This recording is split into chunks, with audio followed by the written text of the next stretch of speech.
সকলকে আজি আমি প্রায় ৫,০০০ কার্যকর্তা আর সমর্থক লৈ আমি এইমাত্র নমিনেশন আমি দাখিল করিলো। আমার নমিনেশন ভাবে ভালভাবে আমি দাখিল করিলো যে আমার এইবার পরিবেশ মই পালো যে ৰাইজে নিজাববীয়াকৈ স্বতঃস্ফূৰ্তভাৱে ওলাই আহিছে, কাৰ্যকৰ্তাসকলে ওলাই আহিছে। মই ভাবিছিলোঁ যে ৩-৪ হাজাৰমান হ'ব, কিন্তু দেখা প্ৰায় ৫,০০০ৰ ওপৰত আপোনালোকে নিজেই যে আজি সমৰ্থক তথা আমাৰ ভাল পোৱা কাৰ্যকৰ্তাসকলে উপস্থিত আছিল আমাৰ এই দিন।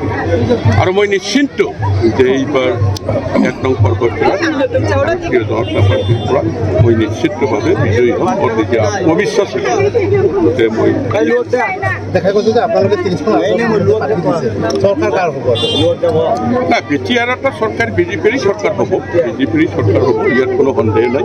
প্ৰথমতে আমাৰ ২৮টামান খেলাৰ কথা আছে, কিন্তু ইমান ভাল প্ৰতিটো জেগাত ৰেছপন্স আহিছে। আল্টিমেটলি এতিয়া ৩০টা ভাৰতীয় জনতা পাৰ্টীৰ পৰা ইয়াত কেণ্ডিডেট দিয়া হৈছে।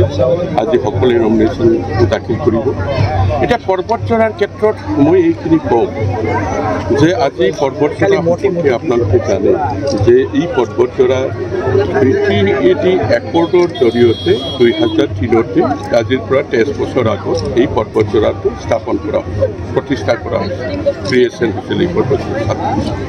কিন্তু সেই দিনাৰ পৰা আজিলৈকে এইখন যে অফিচ য'ত মই নমিনেশ্যন দাখিল কৰিলোঁ, এইখন অফিচৰ মানে SDO, চিভিল SDO আৰু ৩জনমান মেজিষ্ট্ৰেট আৰু ১০জনমান ষ্টাফৰ বাহিৰে কোনো ধৰণৰ ইয়াত সাব ডিভিশ্যনৰ প্ৰাসংগিক যিবিলাক অফিচ হ'ব লাগিছিল, যিটো ৩৮টা বিভাগটো বিটিআৰ চৰকাৰক দিয়া হৈছে, এই ৩৮টা বিভাগৰ পৰা কোনো এটা মানে বিভাগত ইয়াত কোনো এটা সাব ডিভিশ্যনেল অফিচ নাই। আৰু অতি দুখৰ কথা যে জেনেৰেলি সাধাৰণতে আমি দেখোঁ এটা সাব ডিভিশ্যনত এটা ১০০টা বিচনাযুক্ত সামৰিক চিকিৎসালয় যিটো হয়, চিভিল হস্পিটেল 100 বেডেড বিচনা, কিন্তু এইটো আজিলৈকে ইয়াত হৈ নুঠিল। আৰু আমিও আশাও কৰিছিলোঁ যে আমাৰ কোকৰাঝাৰ গৈ পেলাই আমাৰ জামিন লোৱাৰ ক্ষেত্ৰত বহুত কষ্ট হয়। ইয়াত যিহেতু সাব ডিভিশ্যন আছে, এটা সাব ডিভিশ্যনেল কোৰ্ট এটা হ'ব লাগে। এই বিষয়ত কোনো ধৰণৰ কোনো পদক্ষেপ লোৱাটো দেখা নগ'ল। ২০১১ত মই বিধায়ক থাকোঁতে মই প্ৰশ্ন কৰিছিলোঁ যে পৰ্বতজোৰা চিভিল সাব ডিভিশ্যনত চিভিল হস্পিটেলখিনি বনোৱাৰ কিবা ব্যৱস্থা লৈছে নেকি আৰু সেইটো কেতিয়া কৰা হ'ব। তেতিয়া সেই সময়ত যে মন্ত্ৰীয়ে উত্তৰ দিছিল যে পৰ্বতজোৰাৰ বিটিআৰৰ পৰা যেতিয়া মাটি আমাক দিয়া হ'ব তেতিয়া আমি এই হস্পিটেলটো বনোৱাৰ ব্যৱস্থা কৰিম, কিন্তু আজিলৈকে সেইটো হৈ নুঠিল। গতিকে মোৰ এজেণ্ডা এইটো যে প্ৰথমতে ইয়াত ১০০টা বিচনাযুক্ত হস্পিটেল আমি বনাম বৰ্তিকাৰ পিছত। দ্বিতীয়তে জুডিচিয়েল মেজিষ্ট্ৰেট ফাৰ্ষ্ট ক্লাছ, এটা পূৰ্ণাংগ মানে আদালত নহয়, কিছু কেছবিলাক জামিনৰ ক্ষেত্ৰত কিছু সৰু সুৰা কেছবিলাক বিচাৰ কৰাৰ কাৰণে মেজিষ্ট্ৰেট জুডিচিয়েল ফাৰ্ষ্ট ক্লাছ এইটো হয়, ব্যৱস্থা আছে। এই ব্যৱস্থাখিনি এই পৰ্বতজোৰাত দিয়াৰ কাৰণে মই আপ্ৰাণ চেষ্টা কৰিম। ইতিমধ্যে এই বিষয়ত মই ওপৰমহলৰ লগত আলোচনা কৰিছোঁ। প্ৰাসংগিক যিবিলাক সৰু সুৰা যিবিলাক অফিচ আছে, সেইবিলাক প্ৰত্যেকটা বিভাগৰ অফিচ, এই অফিচবিলাক অনাৰ কাৰণে ব্যৱস্থা কৰিম। মানে এই ৩টা এজেণ্ডাৰ ওপৰত ভিত্তি কৰি মই নিৰ্বাচনত অৱতীৰ্ণ হৈছোঁ আৰু মই আশাবাদী যে বিজেপি চৰকাৰে সেইখিনি কৰিবলৈ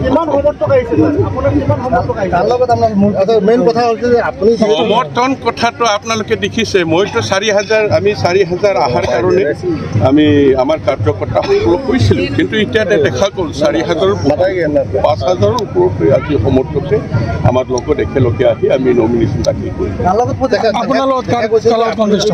আৰু ইয়াতে UPPL শক্তিশালী ৰূপত অৱতীৰ্ণ হৈছিল, তেনে ক্ষেত্ৰত আপুনি কেনেকৈ আচলতে ৰণকৌশল কৰিছে? এইটো ৰাইজে ক'ব, ৰাইজে ক'ব।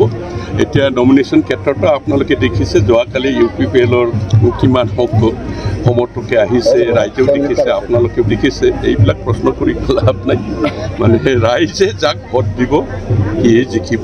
আৰু মই আশাবাদী ৰাইজে বিজেপিক ভোট দিব, কাৰণ ৰাইজে কি বিচাৰে? ৰাইজে শান্তিৰে বিটিয়াৰ অঞ্চলত শান্তিৰে এমুঠি ভাত খাই জীয়াই থকাটো বিচাৰিছে। আজি আমাৰ ভাৰতীয় জনতা পাৰ্টি, আমাৰ শ্ৰদ্ধাৰ জনপ্ৰিয় মুখ্যমন্ত্ৰী ডক্টৰ হিমন্ত বিশ্ব শৰ্মা ডাঙৰীয়া যেতিয়াই মুখ্যমন্ত্ৰী হিচাপে শপত গ্ৰহণ ল'লে, কাৰ্যভাৰ ল'লে, তাৰ পিছৰ পৰাই গোটেই বিটিয়াৰ অঞ্চলত বন্দুক কালচাৰ যিটো আমি কৈছিলোঁ, AK-47ৰ যিখিনি আৱাজ বিটিয়াৰ অঞ্চলৰ ৰাইজে শুনিছিল, এইবিলাক সম্পূৰ্ণ নাইকিয়া হৈছে। ৰাইজে সেইটোৱেই বিচাৰিছে। আজি এই ডক্টৰ হিমন্ত বিশ্ব শৰ্মাৰ বলিষ্ঠ পদক্ষেপত বিটিয়াৰৰ যে শান্তি প্ৰতিষ্ঠা হৈছে, এই শান্তি প্ৰতিষ্ঠাটো স্থায়ীভাৱে ৰখাটোৱেই ৰাইজে বিচাৰিছে। সেইকাৰণে ৰাইজে ভাৰতীয় জনতা পাৰ্টীক ভোট দিব।